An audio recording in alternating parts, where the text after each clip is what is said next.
I'm Craig Kenneth, a relationship coach and a psychotherapist. Every relationship is different and every breakup is different. Work with me and you'll get professional help on your situation. And if you're in no contact, focused on personal growth, my workbook series, The Knowledge, will help you make changes like you've never made before. Available now at AskCraig.net.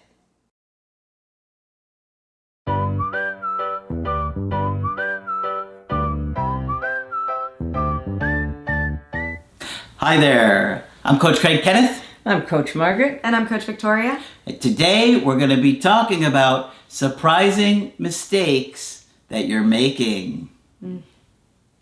Before we begin, I do want to add that I am now available for coaching alongside Coach Margaret and Coach Craig. So if you go on the website, you can see our names at the top. Just click on them and book a session with us. Very quick and easy to do, and we make it nice and simple for you because we know how scary it is to go through a breakup. Oh, yeah. So we try and make it as painless as possible. And some people say, I was so nervous before I called you. Yeah. And you know, Margaret, one of the things that we always forget to talk about is how much better you're going to feel just talking to us. Yes, absolutely. Yeah. You've done something for yourself. Yeah, you've made a big investment in your future and your well-being. Yeah. I constantly hear people say, after I signed up, I felt so relieved. Yeah. Because you've done something. Yeah. You're not so alone with it anymore. Yeah. Yeah. So you're going to see that you'll feel much better talking with us. And like I've told you guys since day one, I was going to Margaret twice a week. She couldn't get rid of me. Lord knows you don't know what I did to try. I put the lights on bright. I turned the air conditioning up. Nothing helped. She locked the door. Nothing helped. Yeah, but I had to talk about it, and that's why, you know, we do what we do. is And because you we've been used there. it so very well. Here we are. Here we are. Yeah. So we get it. And there are a lot of things that you have to really understand about why the relationship fell apart and why your connection didn't work. And many of you guys are overlooking things, looking for quick fixes and easy answers, but you're going to make big mistakes. Right. And so today we're going to talk about one of those big mistakes. Because in order to have a connection with somebody, you have to be able to communicate. It's critical. Mm-hmm. Yep. It's critical. Margaret, can you talk about communication? Yes, I can. I can communicate that very happily. Many of the people I talk with will give me an outline of what went wrong with the relationship. Yeah. And they add at the end, and besides, we had poor communication. Mm-hmm. Almost as that, like it's an afterthought that isn't quite right there. And I'm not sure we understand sometimes what a huge deal it is. All right? Besides, we had poor communication. In this context, it sounds like an abstract thing rather than something that is within our control. What do we do to communicate? We open our mouth and say hello. Hello, Coach Victoria. Hello. All right, now when I was in Catholic school, isn't that a frightening thought? In maybe the 7th or 8th grade, sister somebody or other, whose name I don't recall, but she was nice, said to a reluctant student one time, because when they called on you in a Catholic school, you were supposed to sort of stand up at attention and look like you knew what you were doing. So sister somebody or other called on this kid. He was a very nice kid, if I recall, in one of my classes. And he was overwhelmed and he couldn't talk. He just couldn't speak. So she said to him, "It's really easy. Open your mouth and make words come out. Start there." And he did. And it helped him, okay? Because she was pointing out that not being able to communicate is an issue, but there's stuff you can do about it, okay? So after she was supportive to him like that, he did considerably better, and he did know the answer, Mm-hmm. all right? So we thank you, sister somebody or other. So in the course of the day, what are the normal times when couples might communicate? Because it gets this specific, okay? Well, the most basic times would be first thing in the morning, right? And I hear lots of people who say good morning to each other by text. What a lovely thing, okay? If you don't live together or if for whatever reason, or you work different hours. You can do it in person, or as many people do, say good morning over text. That's one of the luxuries of the communication we have now. Likely both partners have jobs and will spend their day doing them. People certainly do text each other to see how their day is going. Again, this is a new and wonderful luxury. Communication is extremely important at the end of the day when you return home and see each other. This is the time that some of the problems begin to arise. Yeah. Okay? One partner may come in and need to decompress and play video games before having a conversation. And that's perfectly fine if that's what works for you. But you have to let your partner know that, because mind reading doesn't work. We've already established that. So they're not going to instantly understand what's going on with you. Someone else may come home from work and want to talk about their day in great detail right away. Those preferences have to be recognized and sorted out so that they can be handled in the best possible way. Because you could come home with two very different needs, and if you don't communicate, you could end up annoyed at each other.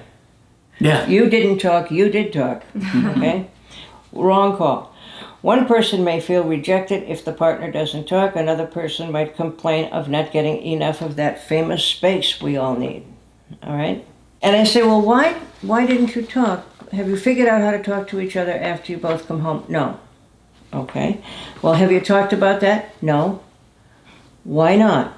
Well, I didn't want to get her upset. I didn't want to get him upset. I didn't want to rock the boat. I didn't want to change anything. But mostly I was afraid the person would get upset. Or I didn't want to dig. Yeah. I didn't want to be nosy. I didn't want to intrude. I'm going to get to that when it's the next line. And I will say, why didn't you ask? And as Coach Victoria just said, I didn't want to pry. My position is this: if you are in any kind of a serious relationship with a partner, you need to pry. Not for the sake of prying, but because you need to know this person's life story and preferences very well if you want a long-term relationship. Okay? The goal is to get everybody's needs met. The other place that stress comes up is while sharing one's day and talking about one's awful boss. And that can be a real dilemma if you don't know what your partner is looking for. Sometimes your partner just wants you to listen to how awful the boss is and how obnoxious everyone is there and how terrible my day was. Oftentimes, we're not looking for suggestions for how to fix it.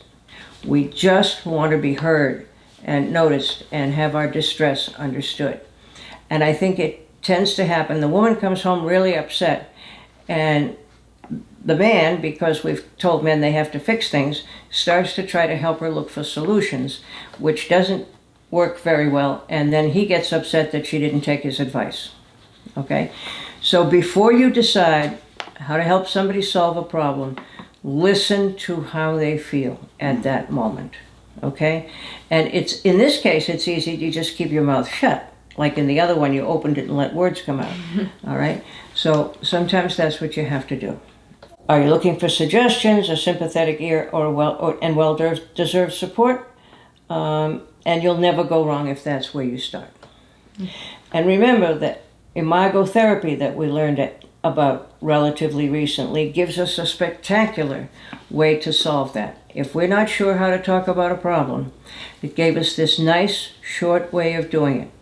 First you listen, and then you acknowledge, and then you validate, and you listen to what your partner is saying, okay? And then there's the part where you ask if that's all that they were concerned about and give them an opportunity to say more. And at that point, it's a whole lot easier to get out of this without somebody getting upset.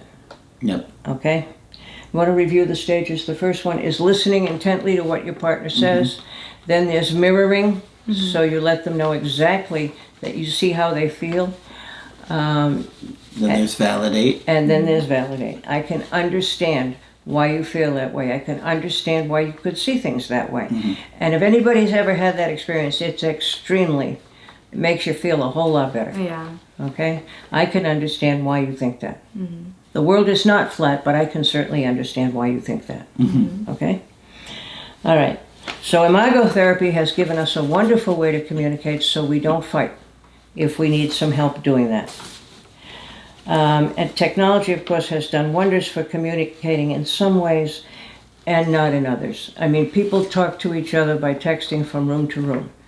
Go talk to each other, okay? It's much chummier. Yeah, and texting I think really hurts because Yep. so much can get miscommunicated. Right. Yeah. Tone can get miscommunicated. Oh, yes. Sarcasm Yep. or stuff like that. So it's very easy to get. I mean, I think texting is fine for basic things. Absolutely. But not as a substitute for face-to-face communication. Yeah. Which again, if you're very worried about people getting upset, is an easy trap to fall into. But I hear too many families who come home to the same house, but then both parents and the children all go to their rooms and watch what they want on their various devices. Okay? Emotions get lost.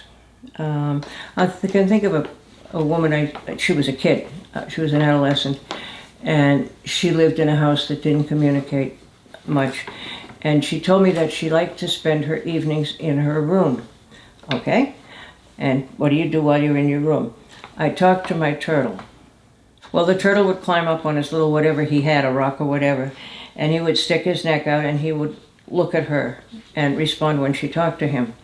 Now, most of us don't think of turtles as the most open and available creatures on earth. Mm-hmm. And I was immediately struck by how little this poor kid was asking. All she wanted was to communicate with somebody, anybody, whether or not they had a shell. Okay? Wow. So people can get really lonely this way because it's just not the same. And I remember one couple who gave me a long and very complicated story. And I said, so what's really going on here? How did you manage to convey all the emotion involved here over the phone? It was a long distance relationship.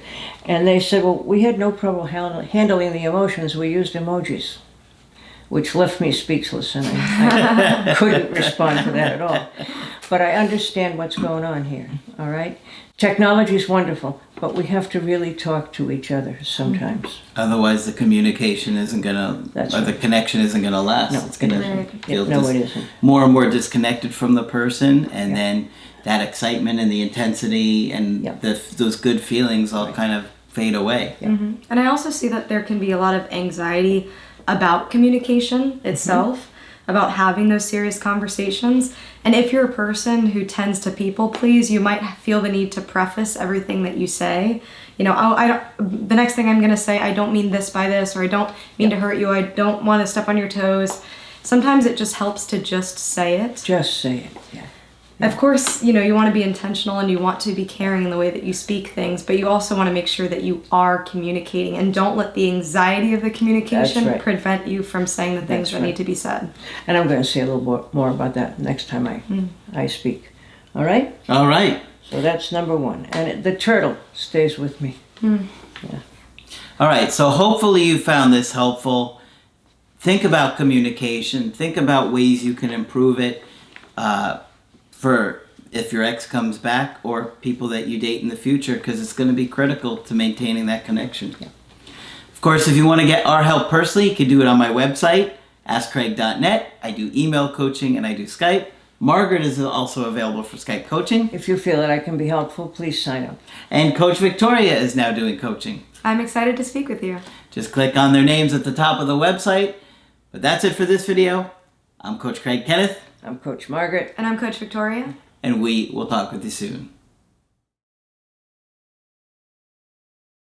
To get my help personally, go to AskCraig.net and click on Schedule Coaching and choose the option that works best for you. I do email coaching or Skype. To schedule a coaching with Margaret, click on Margaret on the top of the page and order a Skype with her. For the Knowledge Creative Healing course, click on the link at the top of the page and click Get Started Now.